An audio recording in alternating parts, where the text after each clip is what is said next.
of the skull. So vault of the skull means inside the skull. Okay, superiorly. So you still have again in front you have the frontal bone, parietal bone, temporal bone, occipital bone. Yan. Panisya, nadagan-dagan. Check. Right. There. Ha? Okay, so that is the ant foramen. So, okay, next. Okay. So fair joke na ito. Hey, at the midline, you have a certain group. At the midline, so we call that group now as the group for the superior sagittal sinus. After we mention about sagittal sinus, so reaction na po. From there, we'll go up. So gagawin siya doon there. Here siya. Okay, kita sa base of the kita. Fine. Base of the vault of the skull. Taas na dyan. Okay. So it's divided into three fossae. So when it's anterior, so anterior cranial fossa. And middle, you have your middle cranial fossa. Posterior, you have the posterior cranial fossa. Ano? Cranial fossa. Okay, so parts. Okay, this one, you now have the orbital plates of the orbital plates of the frontal bone. Orbital plates of the frontal bone. Siya. The next in front here, kani siya na kay crest. We call this crest now as the internal frontal crest or crest for the falx cerebri. Internal frontal crest or crest for the falx cerebri. Then behind the crest, you have an opening. So we call that opening now as your foramen secum. Foramen secum ang opening. Okay, then behind the foramen secum, naka-elevated part of the bone. So we call that bone na as the crista galli of the ethmoid bone. Crista galli of the ethmoid bone. And then, besides sa crista galli mo, flatten siya, kana siya, although nabi na siya yung mga gamay ng foramen. We call that now as the cribriform plate of the ethmoid bone. The cribriform plate of the ethmoid bone. Siya. Okay, here. Okay, then this one, kani siya, kani. So you now have your lesser wing of the sphenoid bone. Lesser wing of the sphenoid bone. And then this one, kani siya, the entire thing. You now have the body of the sphenoid bone. The entire thing, body of the sphenoid. Okay, so your lesser wing of the sphenoid bone would further extend towards the midline, and we call that part now as the anterior clinoid process. Anterior clinoid process. Okay. So there levels clinoid process, you have again an opening there. We call that opening now as your optic canal or optic foramen. Or na kanina nilapos na ikan din, nilapos. Ito nilapos na siya. Okay. Then here, okay, within the optic canal foramen, you have a certain group. So we call that group now as your sulcus chiasmatis. Okay. Sulcus chiasmatis. Okay. And then behind the sulcus chiasmatis, there's protrusion there. We call that part now as your tuberculum silae. Tuberculum silae. There. Then behind the tuberculum silae na depression, we call that depression na as your cilia turcica. Cilia turcica. And then behind the cilia turcica, you have this structure call this structure known as the dorsum ciliate. Dorsum ciliate. Yeah, your dorsum ciliate, ma-extend na siya laterally, forming na what we call as your posterior clinoid process. Although na klaro din, ma-extend na siya, your posterior clinoid process. Okay. Then this one here, yan siya region, you now have the greater wing of the sphenoid. Greater wing of the sphenoid. Okay, here. Okay, next. And this one, kanina slant for those body of the sphenoid, kanina siya as whole. Kanan, as entire thing. We call that now as the petrous part of the temporal bone. Petrous part.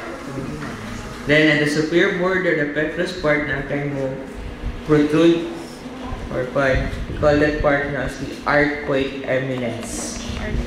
Arcuate eminence and protrude superior. Arcuate eminence. Okay. Then below the arcuate eminence, you have an opening there. Opening below. So we call that opening now as the internal acoustic meatus or internal auditory meatus. Internal acoustic meatus or internal acoustic meatus ang opening below sa arcuate eminence. Okay, here. Okay, then here you have the largest opening. You have your foramen magnum. Okay, then behind the foramen magnum you have a crest. We call that crest now as the internal occipital crest. Okay, naman sa sud. Okay, internal occipital crest would end or go further posteriorly towards kaning protrude inside. So we call this now here internal occipital protuberance. Internal occipital protuberance. Okay, naman siya isod. Gaano siya sa inside protrude. In his part of the okay. At the site of your internal occipital protuberance, you have presence of a groove, and we call that groove known as groove for the transverse sinus. Okay? So the groove there towards the site of your internal occipital protuberance, kay groove, and we call this the groove for the transverse sinus. Okay. So from there, if that groove goes down and forms an S, a little bit S. So we call that groove now as the groove for the sigmoid sinus. Groove for the sigmoid sinus. Asang S din? Tabang buho. Sigmo. Groove. Buho. Kani, sir? Kani. Siya buho. Groove. Kani, sir? Asaan na, sir? Kani? Dili. Transverse na yun. Kani. Ay, kani din din. Law-law. As it goes down, ayun yung portion na sa side. Goes down. It's going down. Okay. Okay. Another.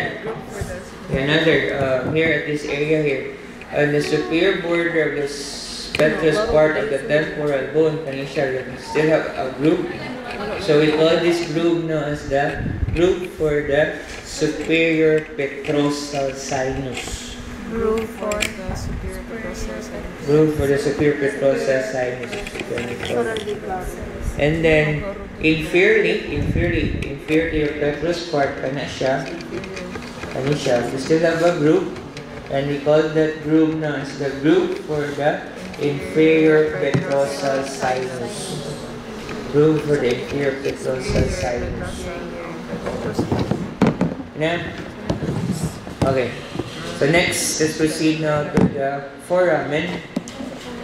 Okay, if you're going to view there, besides the body of the sphenoid, in anterior,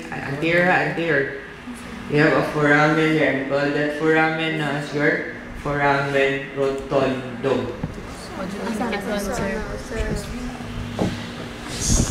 Ayan. Oh, magyapon. Ubos. Waypoint, Ah, gyapon okay. mo klaro. Kaon ako, di gyapon mo si Denver. So, Ubos sa slit, sir. ubos sa slit.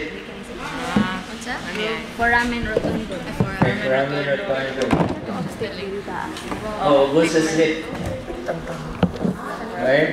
So you have for ramen, you have your condo, condo. Ganyan. Then besides the body of the sphenoid that is more posteriorly located, this one, posterior siya, more posteriorly, and it's at the side of the body of the sphenoid. So you know how it works. Foramen lacerum. Ayan. Okay, moving lateral to your lacerum, larger na ko. So we call this your foramen ovale. Foramen ovale. And then behind the ovale, may nagamay na opening, we have your foramen spinosum. Foramen spinosum. And next, you have a foramen below the petrous part of the temporal bone. We call that foramen as the jugular foramen. The jugular foramen.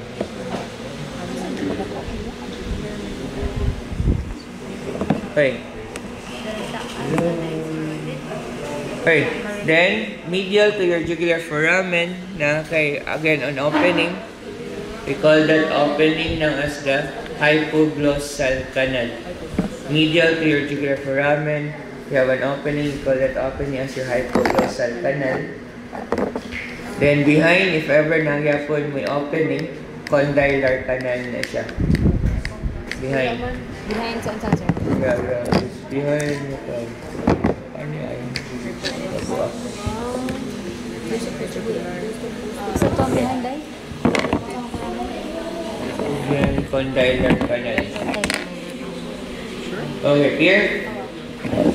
Questions? Then,